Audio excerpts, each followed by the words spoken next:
Hi and welcome back to part 2 of my SEO tips that can hopefully help you rank your blog content and your videos higher in Google search index. Now, if you didn't see part 1, I will leave a link in the description, but basically I've just come back from an event over in San Diego where on stage I listened to a number of SEO experts and bloggers and YouTubers just like you and me. And I took some of the best bits of advice I could from their presentations and I'm bringing them here to you in this video. So today's video we're going to talk about a number of things that can help you rank your content better in Google, and also some practical advice as well that can help you run your business and hopefully grow your team as well. Now stay tuned to the end where I'll share some fascinating facts about video content, and some of the numbers and stats at the end of this video may shock and surprise you.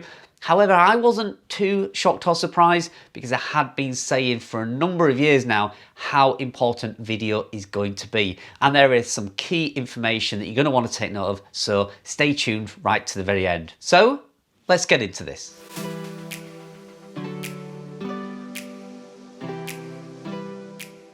Hi and welcome back to the video. So the first thing I'm going to cover is something that was presented and explained on stage by a wonderful lady called Anita Campbell. Now she runs a very successful website. She's been building it for the last 21 years and eventually has grown her team and her business. Now this is just a blog. It is no different to what you and I do, and in fact she doesn't really do much video either. So she has huge potential for growth, but currently just with written blog content she earns over $9,000 per day.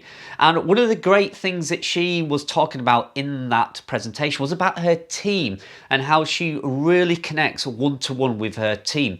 Even right at the very start, when she only had 1 or 2 writers, she would jump on a call every single week with them and do a Skype or a Zoom call and actually connect with them personally on a one-to-one level. Now also in her presentation she was explaining about profit sharing, which basically means at the end of the year when she's made all her money from her blog, she had a lump sum that she needed to pay to in her case, the IRS. She had to pay a tax bill at the end of the year, and she had 2 options. She could actually pay the tax man and just give her hard-earned money away, or she could involve her team in some sort of profit sharing bonus, which is what she decided to do. She decided she would much rather help families and change some people's lives by giving them a lump sum or a bonus, or what she calls it, a profit sharing amount, and actually help them out for all their hard work they've done over the past year, rather than give that money to the taxman. And I thought that was a great incentive for her team and her writers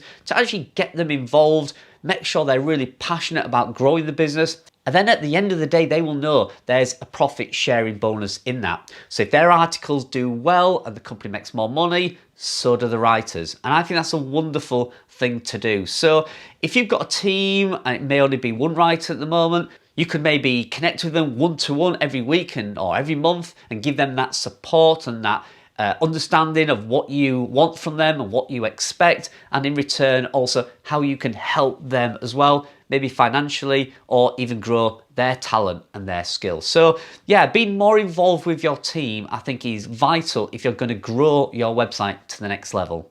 And the second thing that was talked about a lot was Schema Markup. Now, if you're not sure what Schema Markup is, it's basically a little bit of code that is inserted into a page which helps Google understand what is inside your article or your page and what you would like it to be ranked for. So therefore, let's say your article is for a newspaper or a news magazine or a gossip website, then you could insert the news schema, which will then tell Google this is a news related article.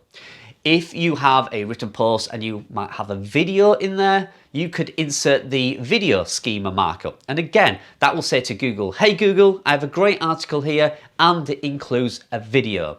And there are many different types of schema markup. You can get FAQ schema markup, you can get product markups. So again, you could say to Google, this article is all about a product and I want to kind of target product and sales related queries. Now I won't go into this video how to add schema markup. There are lots of ways to do it. There are even facilities in things like Gutenberg where you've got the FAQ schema markups.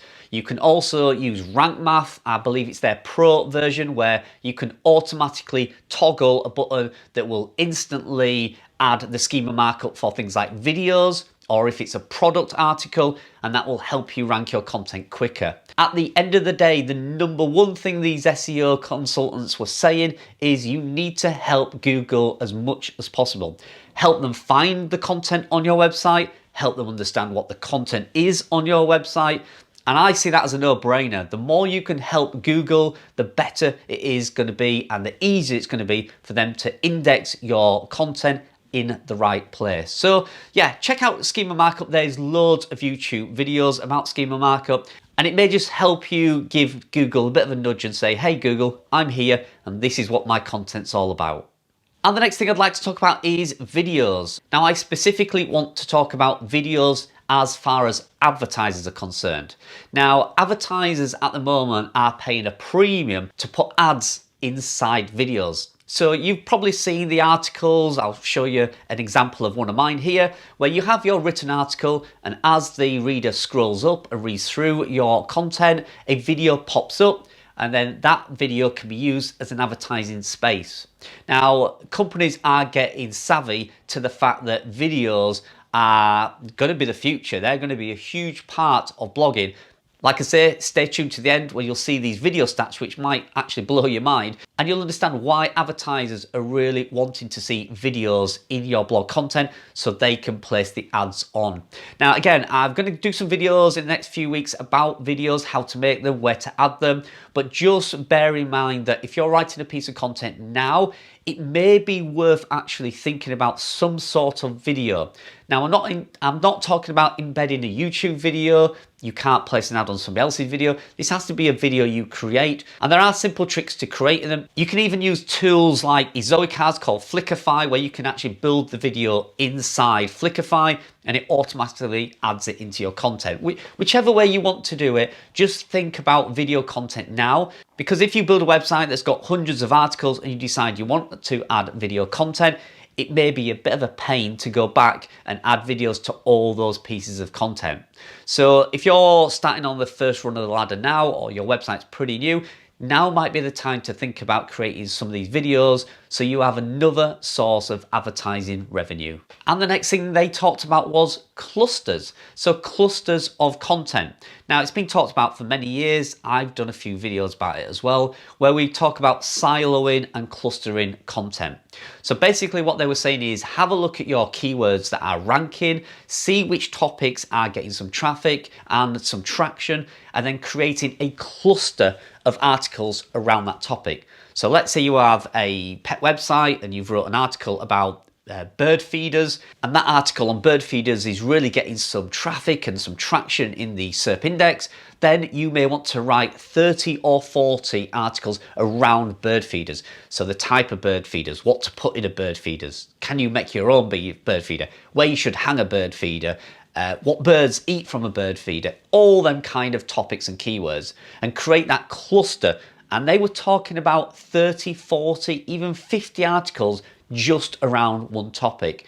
And that way you can interlink them all and see some real traction. Now, they were saying clusters are one of the best ways to do it. Rather than find individual keywords to go after, creating a cluster and becoming an authority in that topic, they were saying is one of the best ways you can put your time and effort into writing blog content. And the final point before we get on to the stats and the numbers was keeping track of old content. Now, again, this one came from Anita Campbell, who said she has 24,000 articles on her website. Now, she said it's really, really important when you start getting a number of articles on your website that you keep track of what is working and what is not. For instance, you may have the top 10 articles, maybe bringing in the majority of your traffic, and it's important that you track how they're doing each month. Because if you suddenly start seeing a drop in traffic, it may be just that a few of those have fallen off the radar and they're going lower in the SERP index rankings in the first page 1 to 10. Now, you might just need to do a few tweaks to maybe update the data or the information in that article, which pops it back up to number 1 and gives you a real good return on your time. Now, I hate updating old content, But once you have 200 or 300 articles on your website, you will find that about 70 or 80% of the articles do very little at all in traffic wise. They just slowly decline and you don't see much return on your initial investment.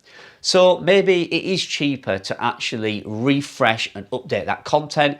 And if you think if you've got 200 articles that are not really doing much, and you can get a 10 or 20% bump up in traffic because you've updated them, that's a real good return on your investment, and you'll see some instant increase in traffic numbers rather than ordering a lot of new content. So keeping track, she was saying she uses a custom made spreadsheet. They look at the top performing articles first to make sure they are still their top performing articles, and if they start to drop, they refresh them, they add a bit more content and they pull them back up. They also look at their worst performing articles as well and see if there is any chance of bringing them back to life and rejuvenating them with some fresh information.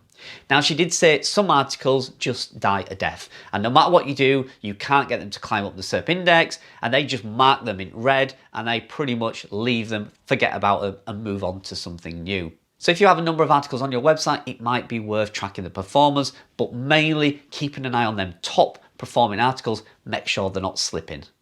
And that's it for part 2 and the final video in this series. These are all the top little bits of advice that I picked out from the presentations at the Ezoic event. And I'm certainly going to be taking on board some of the advice that I got from the event and some of the advice that I've published in this video. So on to the video stats that I promised you. I will share on screen now the screenshot I snapped from the Ezoic event. Disclaimer rights, this is not my snapshot or my information, but I did find it really, really fascinating, and it did back up some of the information that I've been giving out in my videos, how important video is going to be in the future. And Google's even talking about in the next 5 years, maybe even sooner, video could be one of the #1 ranking factors, even for written content. So let's go through some of these numbers and have a look. Let me know what you think. So this information was gathered together by Ezoic, but it was actually pulled from SEMrush. And you can see the top one there, one article with a video receives 84% more traffic than a written content without a video. 14.9% of all millennials watch 10 to 20 hours of online videos per week. Now that's not a surprise to me because my son probably watches double that, and so do I, to be fair. And the next point on that, 3 or more videos gain 55% more backlinks than those without any. So written content without any videos gain far fewer backlinks. And the last one on there, 66% of people choose video to learn more about products and services than they do blog posts. So as I was saying, blog posts may in the future be less prevalent for information.